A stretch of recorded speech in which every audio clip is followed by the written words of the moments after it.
Di sebalik kemodenan ibu kota ini, masih wujud pasar karat dekat Chinatown di Kuala Lumpur yang menjadi lubuk peminat barangan vintage, antik dan terpakai. Seawal jam 2 pagi, ada peniaga sudah berada di tapak niaga bagi menyambut kedatangan pelanggan terdiri daripada warga kota dan luar termasuk pelancong asing yang memburu barangan jarang ditemui atau rare. Peniaga Hamid Bakhtar 59 tahun atau mesra disapa Jimmy berkata, sudah 3 tahun dia mencari rezeki di situ dan menjual sebahagian koleksi peribadinya iaitu kaset, cakram padat CD serta piring hitam album penyanyi legenda tanah air juga antarabangsa. Jimmy berkata, peluang berniaga di situ bukan hanya memberinya kesempatan mencari pendapatan, namun peluang berkongsi minat dengan pelanggan terutama dalam kalangan pengumpul sepertinya.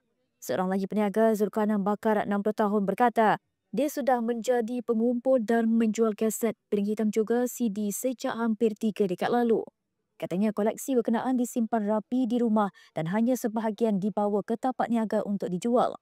Sementara itu, pengerusi Pasar Karat Kuala Lumpur, Simon Syam Ibnu Hasim, 42 tahun berkata, tapak niaga itu menghimpunkan 118 peniaga dan dibuka setiap Rabu hingga Ahad bermula jam 2 pagi hingga 10 pagi. Katanya pelbagai barangan dijual peniaga termasuk item antik dan terpakai seperti pakaian, kasut juga beg.